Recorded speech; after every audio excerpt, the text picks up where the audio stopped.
My name is Johnny Radex, and I'm drinking with Mo.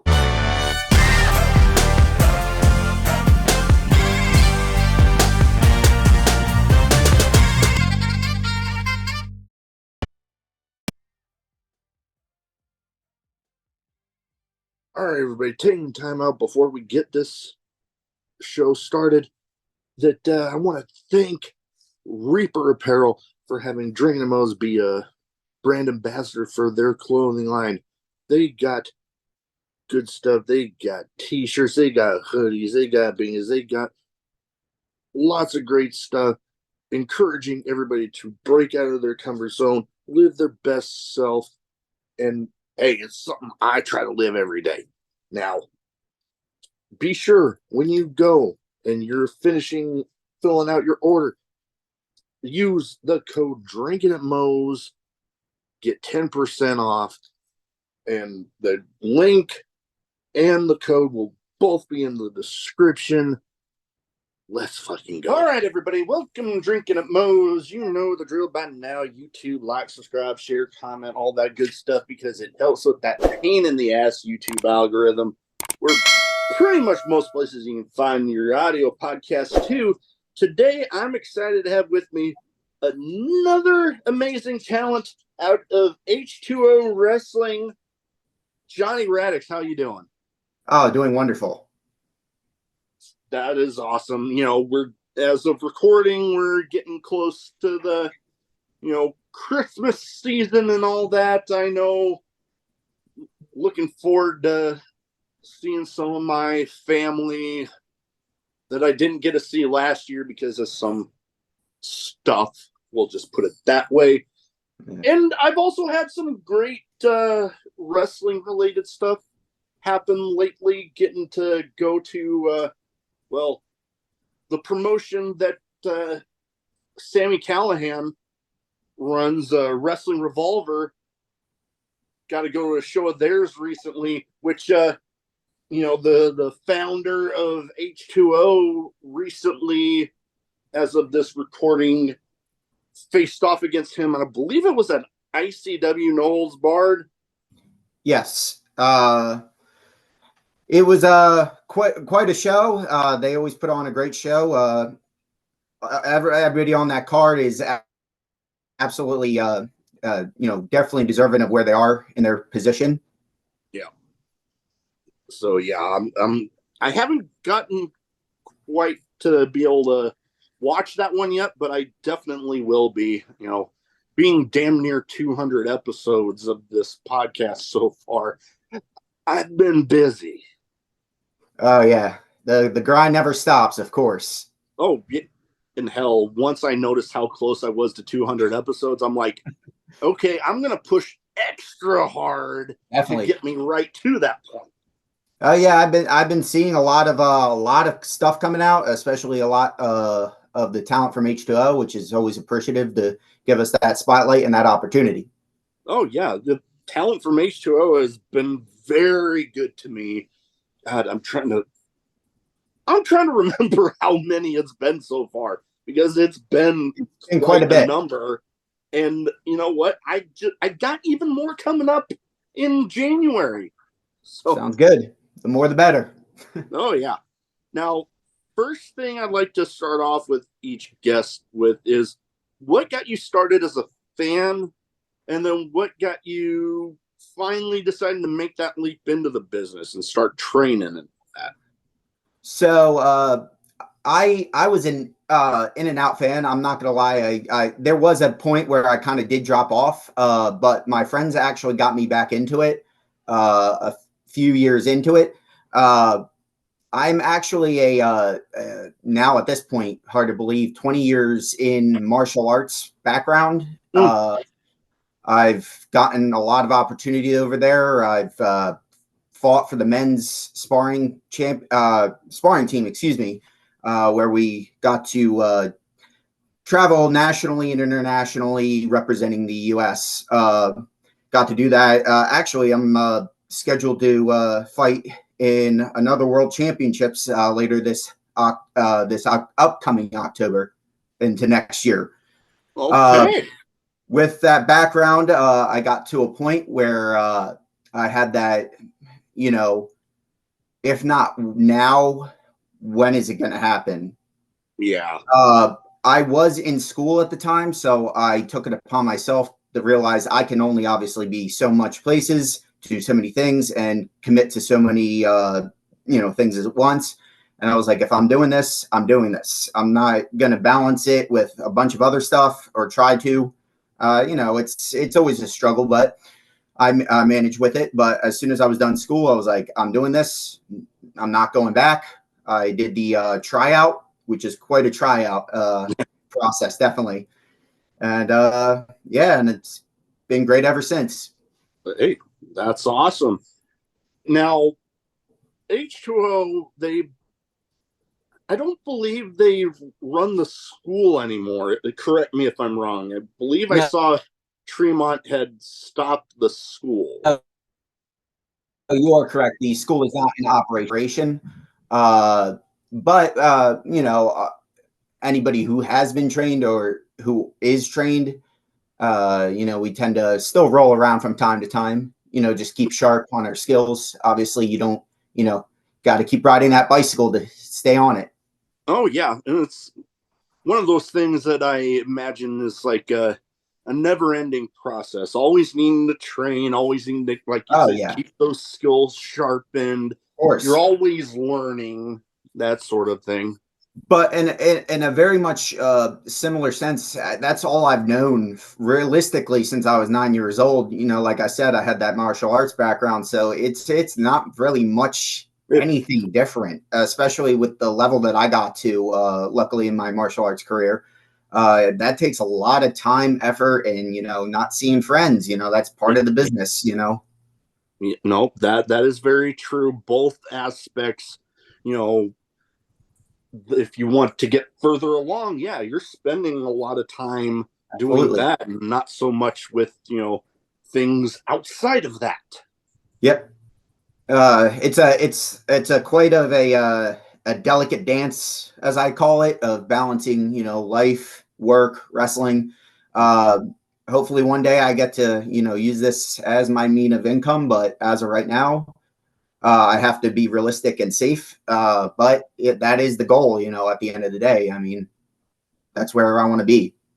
Oh yeah, nope. I'm kind of in a similar boat with the podcast. Like yeah, I would love to be able to make my living doing this, Absolutely. but yeah, I Yeah, gotta of keep.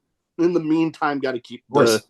bills getting paid and all that. Of course. Now, I've been curious because everybody has their own training style, how they like to do things. What was training like for you? Because I know, like, especially some of those first days can be kind of a feeling out process, weed out the people that don't really want to be there, sort of thing. Yeah, absolutely. I mean, like the first, I would say 3 months, I was just bumping in the ring. Realistically, that's all I was doing, just over and over and over and over. And that definitely is a factor with really seeing who wants to do it and who doesn't want to do it. I mean, just the tryout alone, it's no walk in the park. I was even pushed and the shirt I was even wearing, I could have filled up a jug at the end because I actually not debuted, tried out in June. So, I mean, that Mm. building does, being a warehouse, does get a little toasty in the summer. So, there's a lot of nights where we were shirtless. I mean, there would be like water slicks in the ring during drills. We were landing when we weren't supposed to land, but luckily with that training, it does help you on unexpected landings. Yeah, I can imagine. And yeah, I have heard about the H2O building being, the worst of both in like the aspect of, the heat in the summer makes it really freaking toasty, but then, you get to the cold of winter and you're freezing your ass Yeah. off. But again, I mean, like the 2300 arena was really no different, True, true. Yeah. So, and they used to pack like sardines in that place. So, Oh yeah. but there is, yeah, the elements are a factor. I wouldn't be lying. But you know, with the product we like to put out, we have a very loyal fan base, That 100%. you do. So you know, I really don't. I think people tend to almost forget, you know, when they're there because they're just Oh, having such a good time. oh yeah. No, not trashing H2O at all. I've been, you know, since I started having the first few people that I talked to on, they started talking about some of these matches. I'm like, well, I need to get Hello? IWTV back so I can actually watch some of this stuff. Then I did, and I'm like, it just made me want to be there. Like, I don't care if I'm sweating my ass off or if I'm wearing a coat and a hoodie in there. I want to Yeah. be a part of that because it looks like fun. Oh, it's every time I get the opportunity to be able to hit that curtain, I no matter what's going through my life, whether it be like real life stuff, just getting, you know, on my nerves, you know, my 9 to 5 is just killing me. It's as much as the fans, you know, it's an escape for the fans. It's an escape for the wrestlers as well, just as much. I mean, I feed off that energy. You know, it's an adrenaline shot like nothing else. Oh, Hearing their music roaring in the back, you know, hearing, you know, your name getting called, getting chanted. You know, I really never thought I got to be this lucky and, you know, with my opportunities up to this point where I'm at. no, yeah, no, I can imagine. I hear that a lot with, you know, that that feeling you get when your music hits and you hear the crowd going nuts. Oh yeah. It's a feeling like no other. Like I've only got to experience something like that. Oh, excuse me. Yeah, no worries. Once with being a special guest ring announcer for a friend's match, That's and awesome. yeah, it was a while before the podcast, but man, before I got introduced, I remember pacing behind the curtain like, oh my Oh god, oh yeah. my god, oh my god, oh my god. It's And then they announced me, and it's just like, oh, let's go. yeah. Well, as I've been told in my years of martial arts competitions and some my time doing this as well, the nerves are good because the nerves mean you care. You Yeah. want to put a good foot forward leading into it, anything you do. So, you know, yeah, the nerves kind of do get to you, but you just have to just focus on your breathing. That's what I do, especially when I know, like, hey, I'm up on deck, you know, and I'm feeling it tonight, you know. But uh, you know, you just got to go out there. I mean, I was fortunate to have, I think it was my 12th match with Matt Tremont, my trainer and operator of H2O. And granted, I was actually already on antibiotics a week prior, but I had a nasty sinus infection. I was good up to that point, though. Like I wasn't contagious up to that point, so because I was so deep into the biotics. Yeah. But nonetheless, I was still not obviously feeling chipper. So, but you know, I'm like, hey, man, opportunity, gonna take it or not? And he wasn't even feeling as great as either. We took our ibuprofen, we just went out there and we did our thing. And, you know, I'm very lucky to be able to say I had my 12th match with him. That is epic. That very much is. And yeah, oh God. Like I'm trying to remember who it was that basically said that thing about the butterflies being good. I'm wanting to say it was one of the Road Warriors that basically said if you aren't getting those butterflies anymore, it's probably about time You leave, yeah, you leave. Yeah. absolutely. That feeling. I mean, that feeling hits everybody in that locker room, 100%.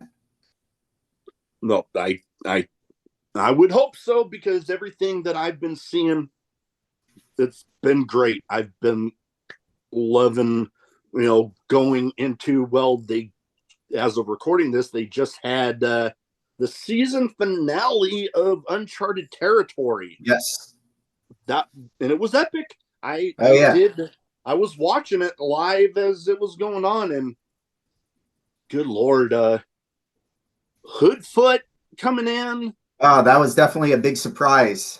That was a big surprise. And everybody else on that card who was just always just phenomenal. I mean, MM3 and Tommy Vendetta. Mm-hmm. Oop, look like we cut out here. They almost said later, later than it was. But yeah, they Oop, foot. you're cutting out. I'm gonna Oh, pause it quick. All right, technical difficulties. We're back, but you're going into the season finale of Uncharted yes, Territory. absolutely. Yep, like to say, just everybody did a phenomenal job. And it built upon each week, which I love. Ooh. I love that that continuity, that storyline Mm-hmm. continuing. It's almost like your average, Monday Night Raw, Yeah. AW, whatever you have, Yeah. there's that weekly storyline Mm-hmm. that you're getting. Oh, And of course that's only going to build up to way much more, I would imagine. oh yeah. And I mean, the ending, I mean, by the time this comes out, I don't think we'll have to worry about spoiler alerts. But the ending of last night, it was almost like, okay, we got a storyline continuing here that's gonna Absolutely. be epic. And I love the Joey Janela coming in for a couple weeks Of and course. having that killer match with Cruel. Oh That, yeah, they went to war. oh good lord, that spot where he got up on the ladder and was basically hanging off one of the rafters. Yeah. That was nuts. I was actually I was positioned securing that ladder to make sure everything went down like it did. But yeah, I was even my heart was racing, and I could imagine what was going through those two gentlemen's minds, at that time. Oh yeah.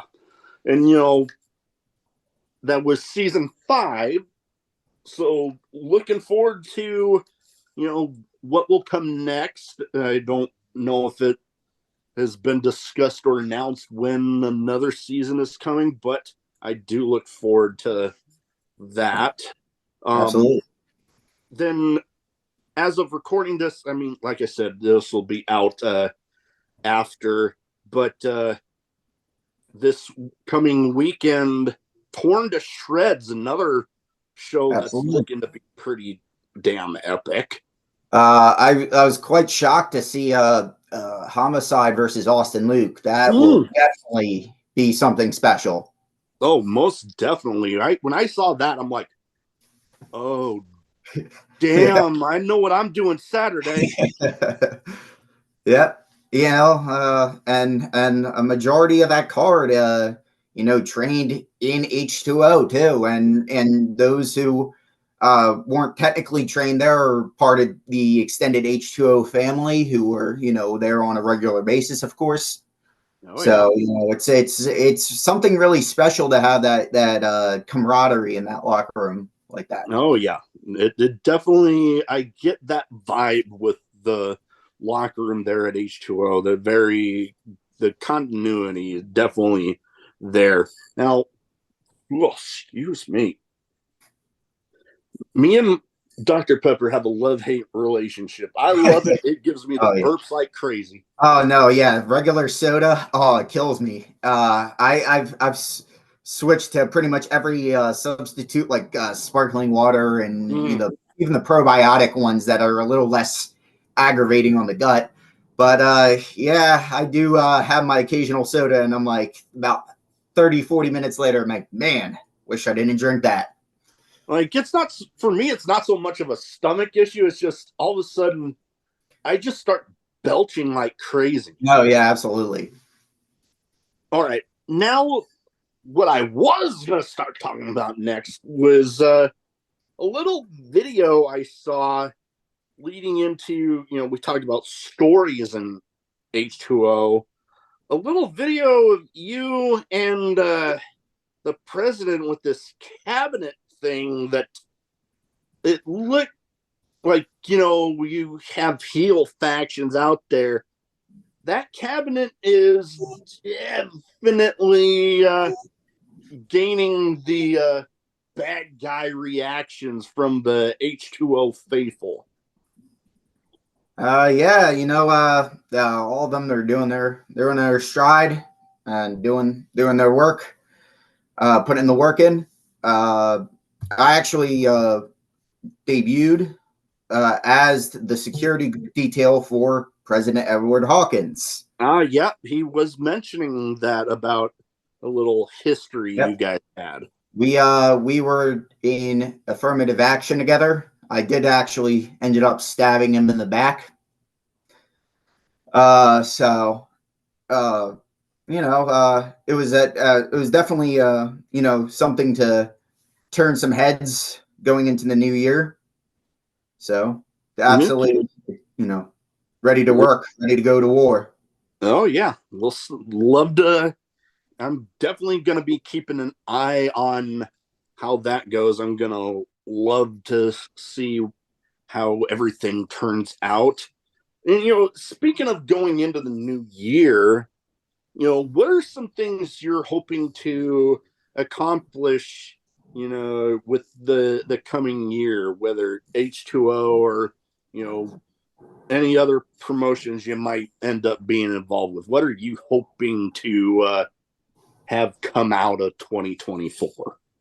Definitely, trying to get out there a little bit more. It's kind of difficult with my job situation. So, but I'm looking at different alternatives and different ways of making this work, because this is absolutely the work that I want to be doing. So, obviously I just have to, strategize and, walk carefully and gingerly and to make that work. But, that's part of, every day to day kind of situation, but definitely want to get out there more and work as much as I can. Oh yeah. And going back to H2O, I know they have a lot of deathmatch themed shows. Absolutely. But how are you? I'll admit, when it comes to H2O, I've been getting reacclimated to things. Having not too long ago got my IWTV subscription back. How has it? Like, are you willing to jump in there on some of these? I know they got the Matt Tremont tournament. Absolutely. They just had Killdozer's Field of Death. That was an epic show. Yep. So with some of the, it's never out of the opportunity, if it feels right and it makes sense, definitely. I have done some hardcore, only like a handful, so I can't call myself a deathmatch guy, up to this point, because I've only done like maybe 2 or 3 of them. But it's nothing that I'm, straying away from. I mean, I did have a quite a thumbtack match for doing the first time with thumbtacks. It's a very interesting. We cut out there again. Let me.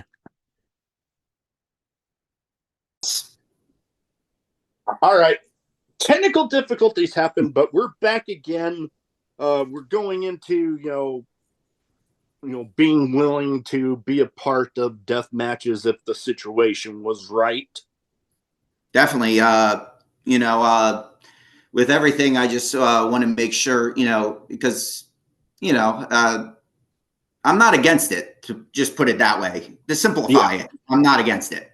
Yeah, to make a long story short. Yes, I sometimes get a little long-winded, so sometimes I have to learn to cut myself short sometimes. So yeah, no, I've been guilty of that myself. I'll fully admit that. All right, so I have 2 categories here. One's a bit of a name game where I attempt to theme it towards the guests as much as possible. And with a lot of the H2O talent that I've had on, I have put together a list of people that have been through the doors of H2O. And you know what? This list tonight for you is they're all people that have actually been on the show. And, I give you the name, you give me some quick thoughts on the person. Okay. First one, probably one of the bigger names that I've had on, actually. Billy Starks. Oh, Billy Starks. All right. I got to meet Billy for, as she was in and out of H2O quite a bit. I have nothing but absolute respect for her, where she's at in her career and her position in life. She works, her ass off to be where she's at. And the fruit of her labors have definitely shown that with Japan and, with other opportunities with AEW and ROH, have you. Yeah. So absolutely nothing but respect for her. Oh, yeah. Hell, just having main evented Farouk and Hall. Dishonor. Yeah. And Farouk and Hall, too, as well. At such a young age, too. Some people, that's a lifelong, and she did it at such a prominent age because, again, she works obviously very hard where she's at. Oh, yeah. Yeah, oh, good Lord, the sky's only the limit, and she's already accomplishing so much at the age that she's at. I mean, hell, I remember having her on shortly after she got done with her junior year of high school, and good Lord, already even then was accomplishing so much. Yeah, of course. And, now doing everything that she's doing, nothing but respect there. And I actually got to meet her in person at a Revolver show. Oh, nice. So that was awesome. Now, next one, talking about death matches, this guy is definitely one known for that. Neil Diamond Cutter. Oh, Neil Diamond Cutter, absolute, legend in the business, of course, of all of, if you've seen him, where he's been just in the last year, just how much work he's put in the last year alone. Always have respect for Neil Diamond Cutter, just an amazing wrestler and an amazing human being alone by itself, which is definitely obviously a factor in my eyes, It's one thing to be, amazing professional wrestler, but if you carry yourself as such, that's also, just as important in my eyes. Oh, most definitely in my eyes too. Going back to IWTV, that little mini documentary thing that they had on him, going over to Japan and stuff. It was pretty epic. I definitely enjoyed it. Of course. Now, next one. This person's the current hybrid champ at H2O, the grimy bitch, Jess Moss. Oh, absolutely wonderful person. She's also, she'll probably kill me for saying this, but she also a lot of the vibrant colors on the posters, on those graphics. That's her. That's her work. I'm going to give her a shout out, as I know that it's going to embarrass her a little bit, but I gotta, everybody, anybody with that graphic ability, because I just don't have it, and I give props to anybody who can figure that out, because I'm sure I could learn, but it would definitely be a learning curve for me. Yeah, a little bit for me too. I mean, I've been, experimenting here and there, trying to, do some new things with, cover arts for the show. So, but nowhere near her level though. Not even close. Yeah. And she was a fun one to talk to. And you know what? The whole thing about saying something nice about her, and she's like, oh, she probably you are not the first one to say that. Literally everybody that I've talked to, that I've asked that name comes up in this category, they have Yep. all said that. Yep. It's yeah.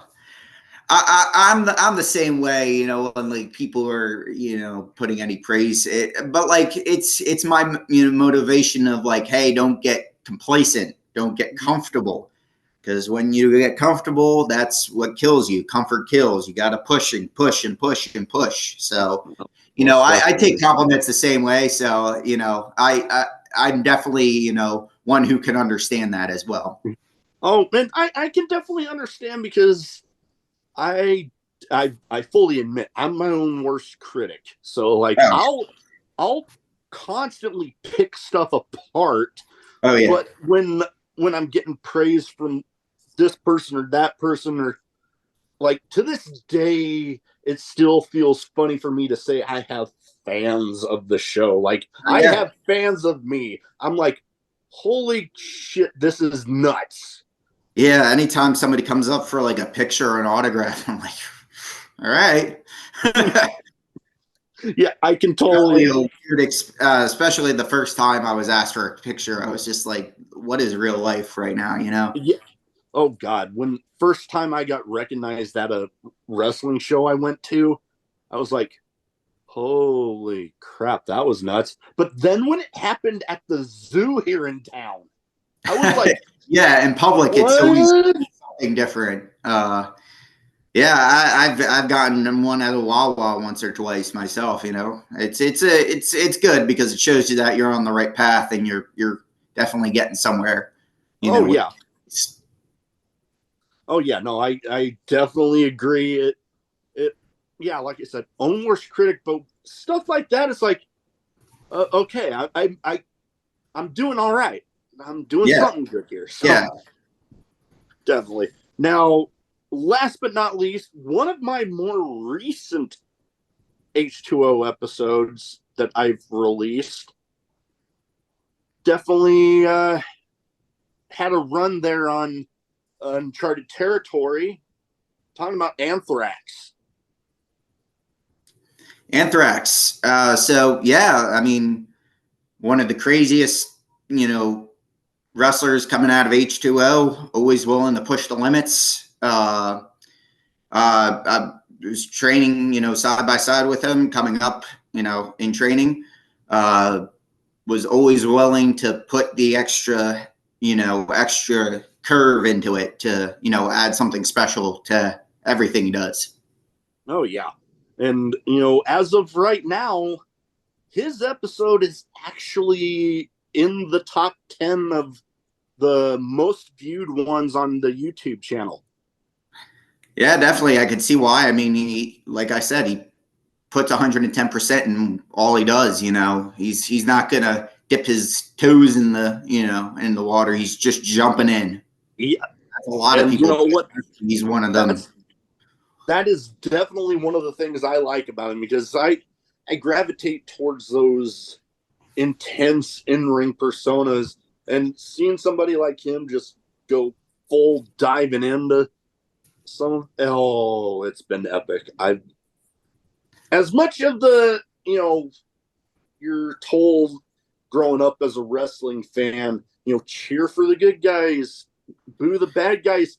I Yeah, can't help but be a fan of his. I mean, yeah, and I don't know if it's just a Jersey thing or the Northeast area, but I've seen more, the so and so bad guys get more cheering sections than the good guys.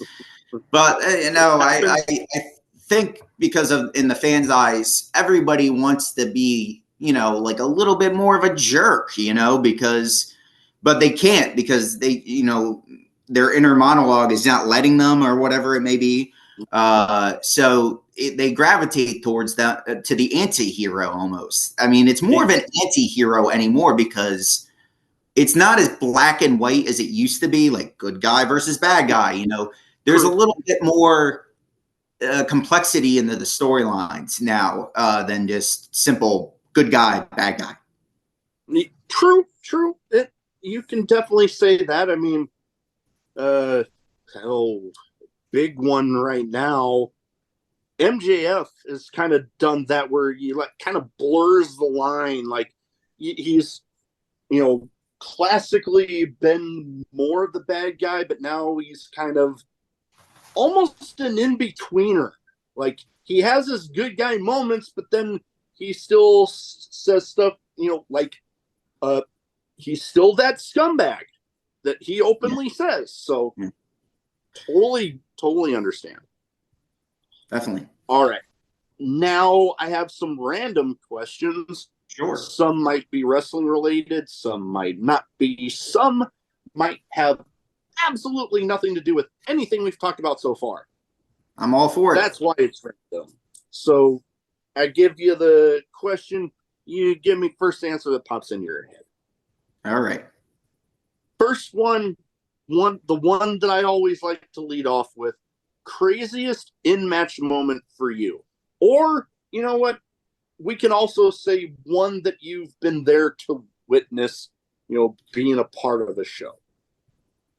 So I actually have a perfect one for this. This was at TOS, the final moments of TOS when Jun Kasai came out. Not ever seeing Jun Kasai in person, I even had my jaw dropped like in that moment because I was like, I was there as, you know, ring crew just to help out, you know, it's always good to, you know, show your faces to different companies and like, but, you know, in that moment, I forgot I was running ring crew and I was just like, holy shit, that's Jun Kasai.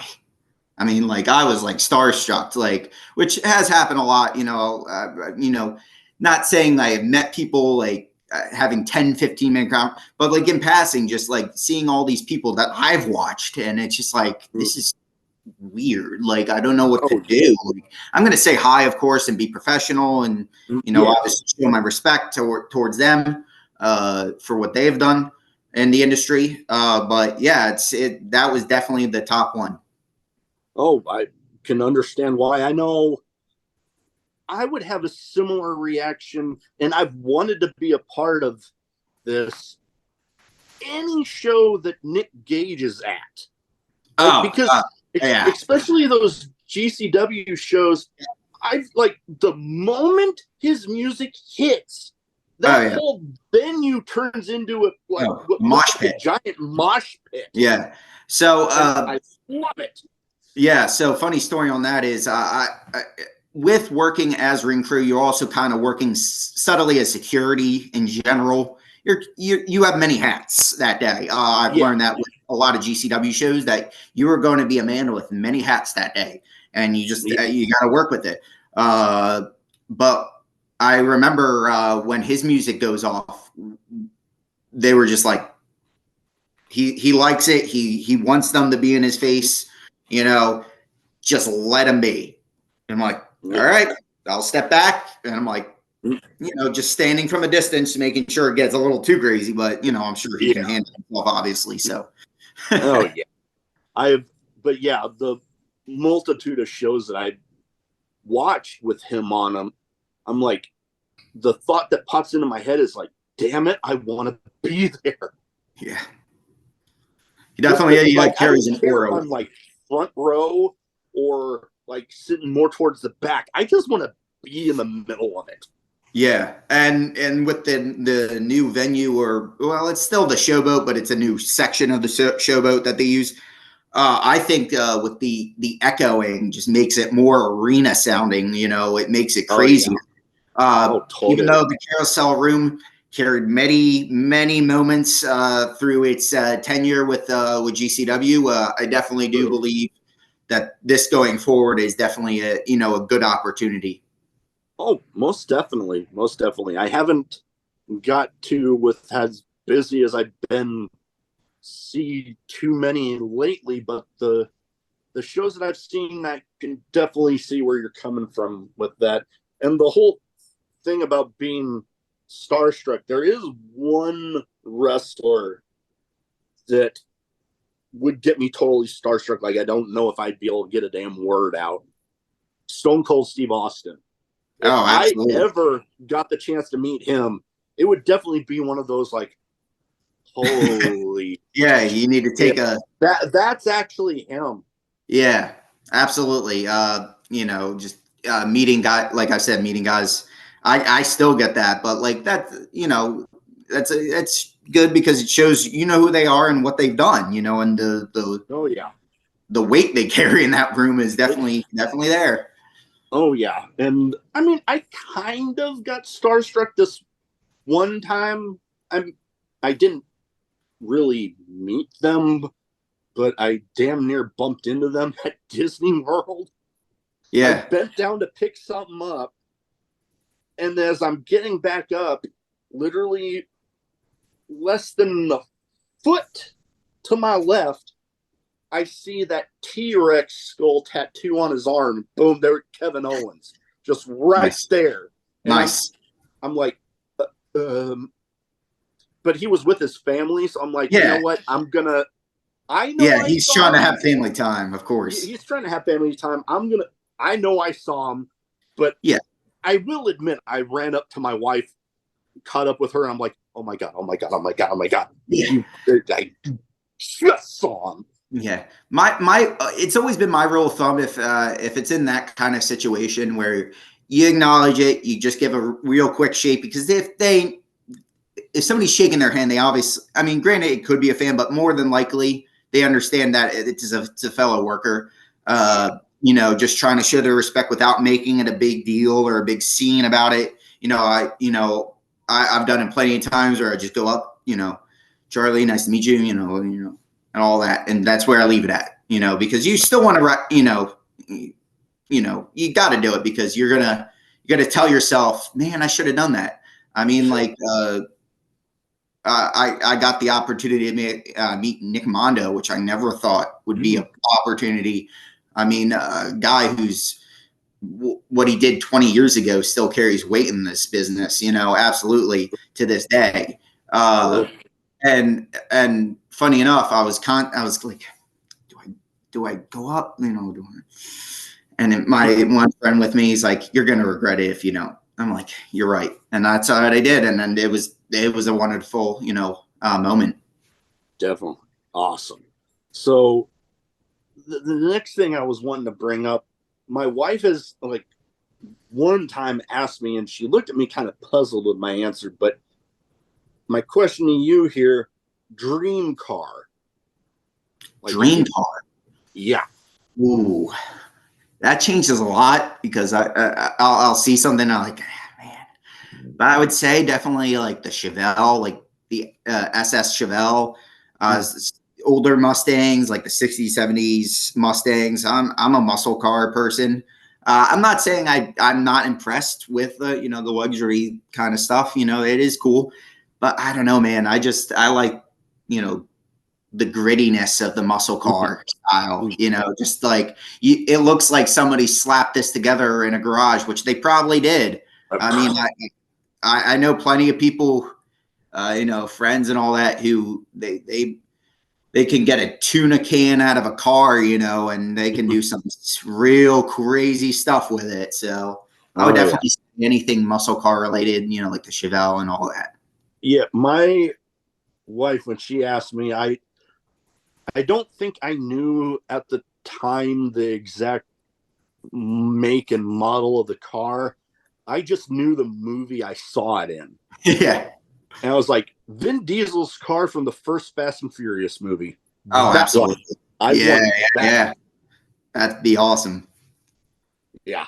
It was like every time I see, especially, I think it's that one of the last scenes where they're racing towards the train tracks and stuff. Yeah. And I see the car kind of lift up. I'm like, damn, I love that car. Although my ass, I probably could never even dream of affording that damn thing. But oh yeah, dream car. Doesn't mean I'm actually gonna get it. Who knows? Maybe. Yeah, you never know. Future is funny. Yeah, future can be funny. All right. Now, with the name of a show like I have, I would feel weird not having this question in here. favorite drink, whether it be alcoholic or non, or one of each. So I would say definitely it would have to be an old fashioned. That is definitely my drink of choice. Unfortunately, I only can get my old fashions in during weddings because I know how much of a arduous process. I mean, like I've gone to a slow bar on a Sunday and asked for one, and they go, "No." I was like, "What do you mean no? It's not like the bar's filled with customers. Like I'm being pretty reasonable and giving you a drink when it's absolutely slow as gonna get, you know." But I get it. It's an arduous drink to make, you know. So I definitely when it arises, actually my brother, his signature drink for his wedding was an old fashioned. I was like, see, I knew we were brothers. All right. Yeah, me, I'm more of a beer guy, but I do enjoy, I do enjoy a good margarita every now and then. I am kind of a tequila guy, but then I also do enjoy Jack and Coke with grenadine. It basically tastes like a Jack and Cherry Coke. It is freaking delicious. I might have to add some grenadine in my Jack and Coke recipes. That does actually sound quite delicious. Oh yeah, I had never actually had one until my wife and I were on our honeymoon, and they had one of those robot bars where like you tap in the stuff on a touch screen and the robot arms like mix all the stuff. That's crazy. I would have to see that. That would be definitely something. God, it was one of my favorite places to go on that damn shit. we went on a Alaskan cruise, and I was like just tapping. I'm like, okay, what do I want? That, ooh, grenadine. Okay. And then I'm like, literally, it got to the point where a couple of the places we'd actually go to have drinks, they'd basically just be like, another one? I'm like, yes, please. That happens to me because, like I said, when I get my old fashions and I can, I went up so many times getting the same drink. At that point, the bartender literally just was like, saw me and just started making it. Oh God, that just reminded me of something a little off topic, but kind of relating here. I had one of my dad's uncles who he passed away a while ago, but he would frequent this one Arby's that like literally, and I got to witness it one time. Okay. They see him walking in, boom, they're already getting his order up there. And I didn't witness this other part, but I was actually told at his funeral that at one point they even had a button on the damn register for his order. Yeah, just to load it up real quick so they can. That's something else. I mean, like I've seen that at bars, but at a restaurant, that's like a different level. Yeah, I would have to say. There was even people that management at that Arby's that came to the funeral. Oh wow! Yeah. Yeah. All right. Well, now a little bit lighter of a topic: funerals. As of recording here, we are getting close to Christmas. What would you say is the best Christmas present that you can remember you ever got? So I am a huge Star Wars nut. Absolutely a huge Star Wars nut. So when we would go out to rent videos, I would just rent either wrestling tapes or Star Wars. One of the two. And even to the point where my poor mother would be like, hey, something different this time? I'm like, no, that's not how it works. So funny enough, we had one of their movies, one of the Star Wars movies on rent. And of course it gets lost in the shuffle and she's getting hit with late fees day after day after day. And to the point where it's essentially paid off. Like they're like, just keep it. You own it now. Like with all the late fees you gave us, you own the copy now. Of course, that's when we found it. after that. But nonetheless, she got me the collector's pack of all the movies. And I have to feel so bad for those discs because those discs were skipping and popping, which I didn't even know was possible with DVDs. But apparently it is once you play them like 1,000 times over.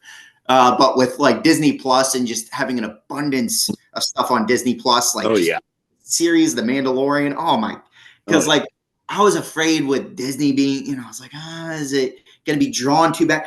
If anything, it's darker, and I'm like, okay, this is Wild West kind of like, especially with The Mandalorian. I was like, oh man. So that definitely had to be my epic, most top line Christmas presents.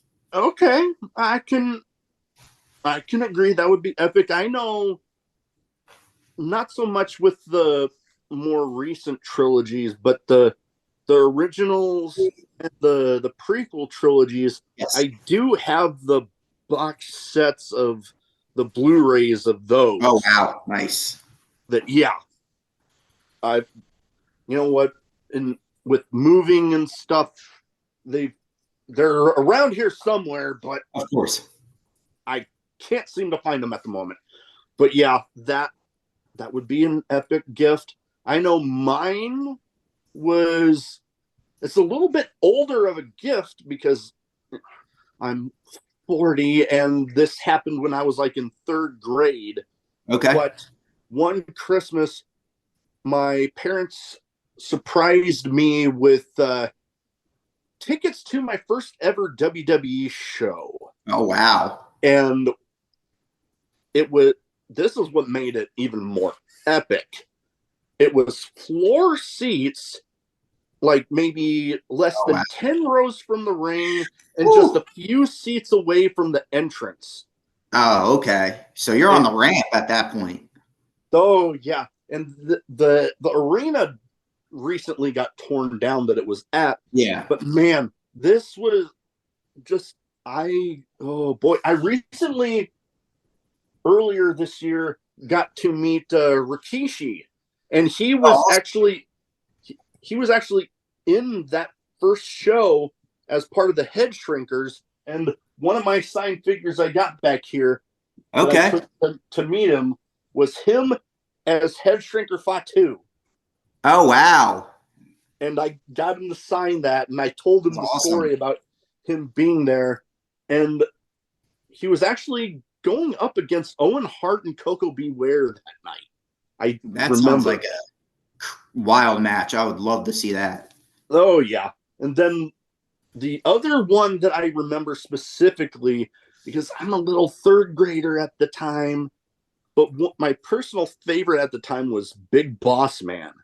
So I got to see him, but his opponent that night was Yokozuna. Oh, wow. And I'm this little kid standing there at the entrance going nuts, and then I see Yokozuna walk by me, and I'm like, God damn. So that absolutely my personal best gift I've ever gotten. Only one that I think could ever potentially beat it is if I got tickets to my first, I have yet to ever attend a pay-per-view event. So if somebody ever got me tickets to one of those, especially if it was as close as that, that would probably beat it. Yeah, I remember me and my friend, and this is going back before I was involved in wrestling and was just a fan. There was rumors, of when Adam Cole was gonna, supposedly show up at NXT with Takeover. Was it Takeover Brooklyn? Whoa! Whoops. I'm gonna pause it real quick. Yeah, you're good. Because my dog. All right, I probably saved my dog's life here. Definitely. Eat Michelangelo's hand. God damn. All right, but yeah, we were talking about Christmas presents, and you were mentioning Adam Cole in the NXT. Oh yeah. So that moment of like, just like with just being like in the aura of a presence of something. I was talking about getting tickets on the possibility. That was the thing. Like there was talks of him possibly showing up, but like you hear that a lot. You hear that a bunch of times. So you kind of have to be like, I don't want to give in to it, but like me and my friend looked at each other like, I mean, do you want to take the risk? I mean, otherwise, it's still a great show. Who cares? Yeah. NXT puts on, especially their takeovers. Man, I don't think there's a single takeover that I don't enjoy. They were epic. Yeah. So especially once I saw Fish and O'Reilly, I was like, oh, okay, this is definitely something's brewing here because these guys, obviously are showing up tonight. Yeah. So when it absolutely, once it happened, I mean, I must have heard, Adam Cole, baby, going out of the arena like 700 times, and leading into the train ride that we took back. I mean, like we were all just doing like all the wrestling chants, like the DX chants, like, the ones that you can recite from oath, as an oath. Yeah. And the craziest part was a woman looks at me and goes, "Do you know each other?" And I'm like, "No, but we're all fans of wrestling. So we all know, it's all tied together." So, definitely being able to be in that moment as a fan, is a pretty crazy moment. Oh yeah. I got to see Adam Cole at NXT house show once. Nice. So that was pretty epic to be able to join in that whole thing that he always does with his matches and getting to yell out Adam Cole, baby. Yeah. So that was epic. It was actually, you might have actually heard about something that happened at that house show where the referee kind of his ankle in the match. Ooh.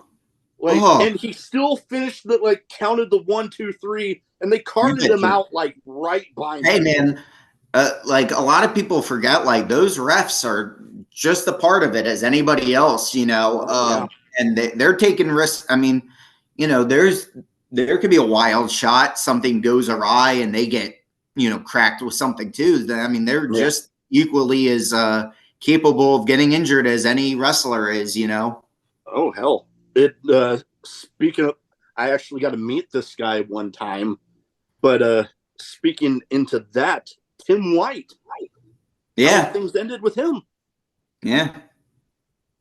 All right, now, last but not least here, best advice you have for anybody wanting to get into wrestling?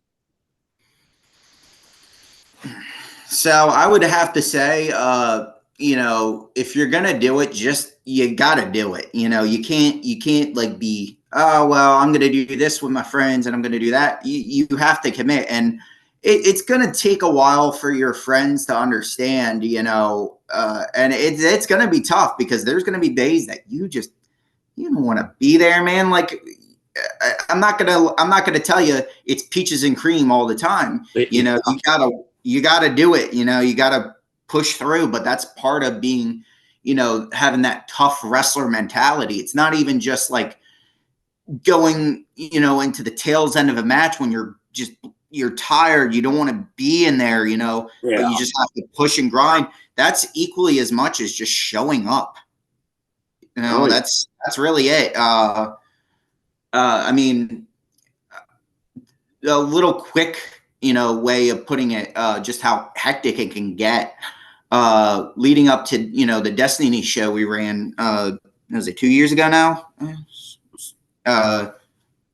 Yeah. So anyway, so we had to obviously haul our ring up to Trenton Thunder Ballpark, for that. And that was we started going up there at 10 in the morning. I mean, the show's not even going to be until 8, but there's setup, you have to make sure this is working. You got to make sure that is working. You got to make sure our technical stuff is there. Everything, all the ducks are in a row. So we get done. We also have to clean the field because the the field guys are like, you're not going to leave it like that, So we literally, like, I know your time in the military, we were almost like shoulder to shoulder doing a sweep and search, basically making sure not even a single piece of paper was left on that field. That took us. We eventually got back to the building at like 4 a.m. Put the ring. So we've been going from 9 a.m. to 4 a.m. the next day, up to that point. We put all the ring back, and the next day we had an undiscovered. Or later, like not even next day, like, I mean, a few hours later, we had it undiscovered. So we had to get the building because the building was banged up from a weekend of shows, and we had a show on Thursday, Friday, Saturday, Sunday, Monday. And I was part of all that, whether ring crew or not, like just helping. I get home, I take a power nap, I get back to the building, we set up the ring, and then I wrestled 2 matches that night. So that's just to give like somebody who's not, or who's looking into doing this, it's a grind 100% of the time. You got to be ready to go just in a moment's notice. Yeah, there's a lot more that goes into a show than just showing up and having your match. Yeah. Oh, yeah. I mean, we have, meetings, post meetings sometimes, depending on the promoter. There's a lot, and you have to be there, obviously, with a reasonable time, call time and all that, because it's a job at the end of the day. Somebody's promoting you to be there by, to do, your match, and at the end of the day, they're going to pay you. So gotta, it's like, you're not going to show up to your 9 to 5 hour late because you're like, it happens. Yeah, no, totally. So you got to treat it as a job. You can have fun, you can have your moments of fun, but when it's comes down to, game time, got to be ready. Oh, totally. All right. Before we go, where can people find you social media wise? So if they don't already have their eyes on you, they can go ahead and get them there. I'm not going to lie. I have to look at my handle. Instagram. It's all good. I'm quite forgetful with handles. So with Instagram, you can reach me at Johnny Radex, all lowercase, JOHNNYRADEX, at Johnny Radex. Under the information, we'll say the Trophy Hunter, Johnny Radex, which is my moniker. And with Facebook, it should be Johnny Radex as well. I'm definitely more active with the Instagram, though. I've noticed just like Facebook doesn't quite get the reach like it once did. I know 1 and 2 are one of the same companies. I get that, but I just find more success with Instagram. So I tend to keep it with that. Nothing wrong with that. We'll get all that in the description. But anyways, that is about all I have. Thank you for taking the time to talk to me tonight. Of course. Best of luck out there, H2O, and wherever you end up elsewhere with 2024. All right. Thank you. Thank you.